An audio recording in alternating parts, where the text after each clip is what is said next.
Okay, remember the old road down to the rifle range? Let me step back a little bit so you can see. So I'm standing on the driveway. Over there is the forest. There's the boom truck. If I get the damn thing to focus. Sorry about that. So let me take a little walk. You can see basically not only has my little shortcut across this field been covered in road base. I did that a number of months ago. But now the entire road down to the rifle range has been covered. By the way, also all the little brush that was growing up here has been masticated and this area here and out to about here I dug up with my excavator. But out there, let me zoom in, out there you can barely see. The stubbies are still sticking up. That's because that was masticated. So anyway, continuing walking down the rifle range road.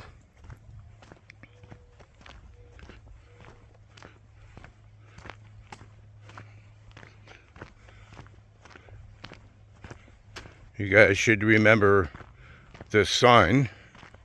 It used to be right on the edge of the brush. The brush used to be right here. Used to be a tall digger pine here, or gray pine as Lucas likes to call it, but it fell down in the winter.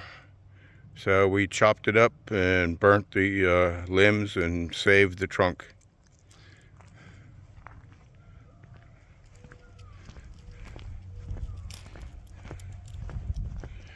Let me try to show you how nice and smooth this is. Yes, Ben, you can drive your BMW on this road. If you manage to get up the hill, you can drive down to the rifle range, at least when it's done. So we continued to clear brush over here. All this area, all of it was all covered in brush.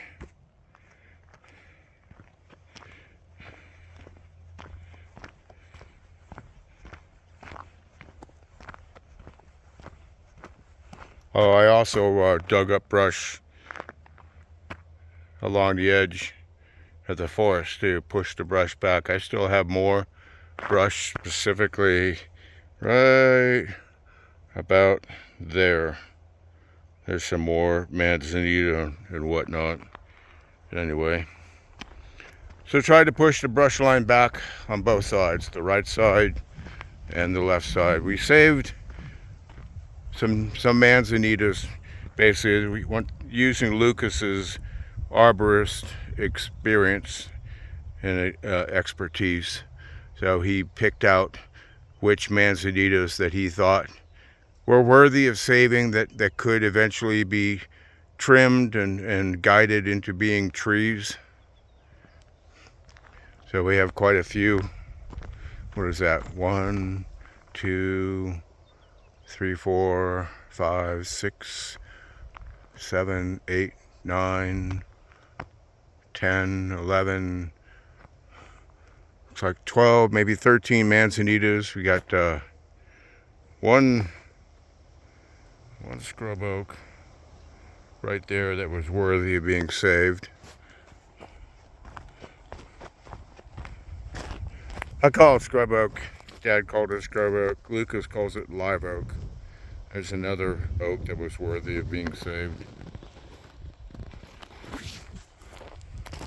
Anyway, heading further down the road, so this is where the money ran out.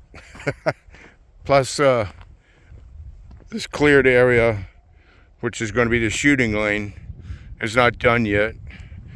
Kyle, my excavator operator, significantly smoothed it out, but it needs some more finish work, and then we have to decide what type of rock, if we're going to put more base rock, if I'm going to put 1.5-inch rock, 3/4 rock. So it needs something. I mean, sure, I could keep it dirt. I just thought putting some rock down would be nice. He also, Lucas also trimmed that tree and a little bit beyond that, but the shooting lane is still obscured. So we did more brush clearing in here. This gang box was completely enveloped by grease plant. That was one of the main motivations for clearing up this whole area that I'm scanning right now. This was just absolutely inundated with grease plant, and I have tried to kill, dig up, not masticate, but dig up every grease plant. I do not want it coming back. I do not want it going to seed. So over here, we're bringing in dirt because the shooting area has to be raised up, because I'm going to try to show you.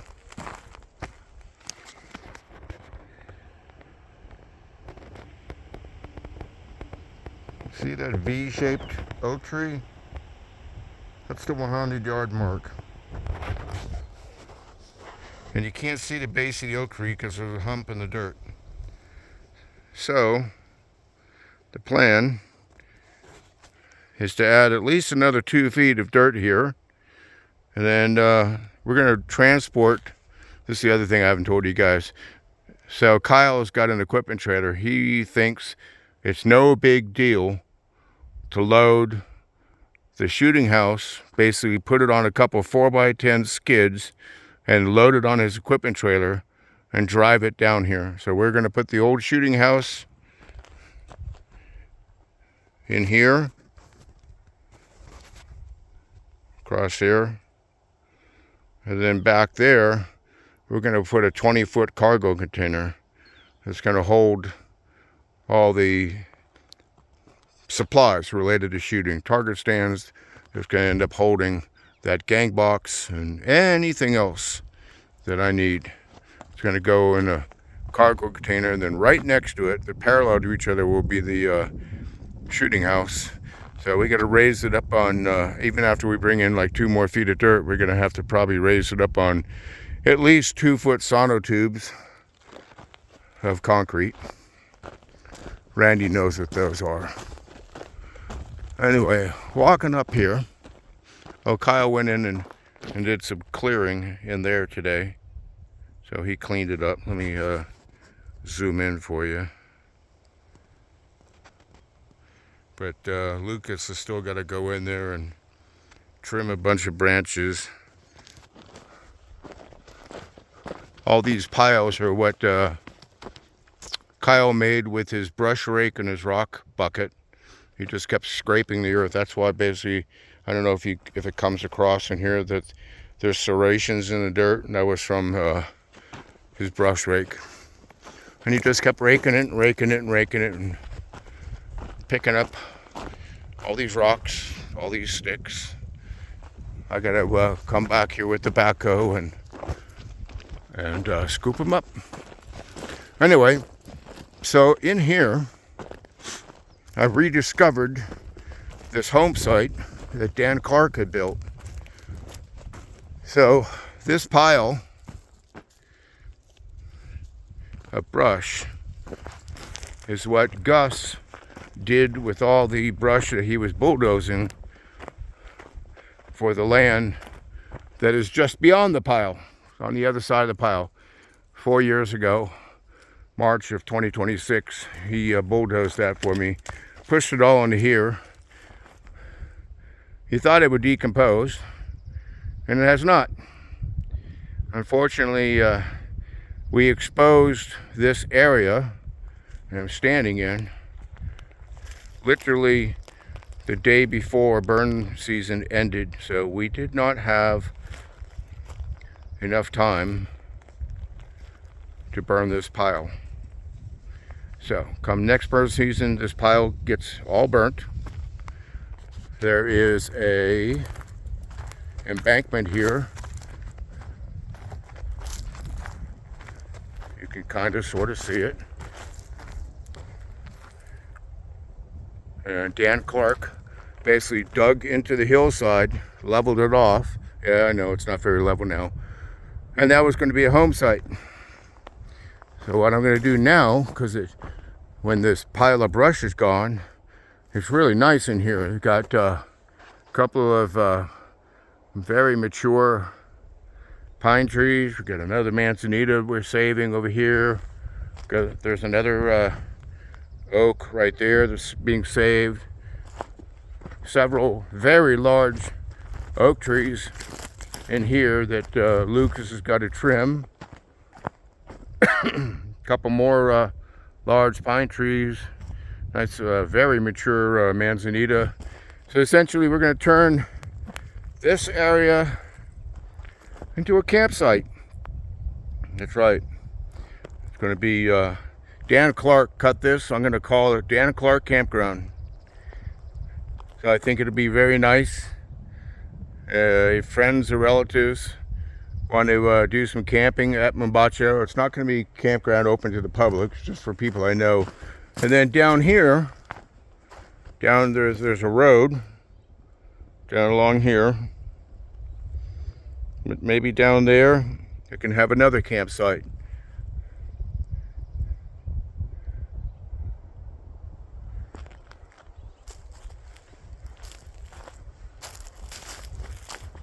So we got a lot of brush to burn. Fortunately, it's 4 years old. By the time we burn it, it'll be like 4.5 years old. It burns really fast. We did burn part of it because the pile used to go out past that oak tree. And we burned some of it down here.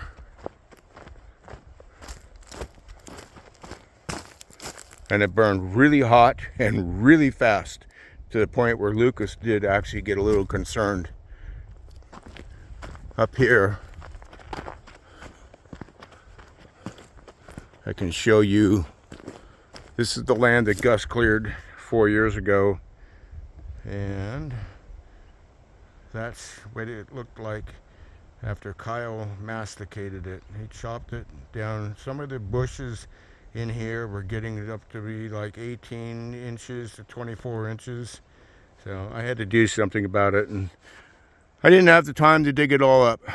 So chopped it down. Yeah, the roots are still in the ground. Basically, I'm going to end up having to burn it when it comes back next spring, next winter, whatever. As a point of reference, that is Kathy's and Gus's home. Used to be Jeff and Michelle Carlton. That's their home. Somewhere over, let's see, I think it's kind of that way is one of the corners of my property, and then my property kind of goes along this road, and in that brush line is another area corner of my property.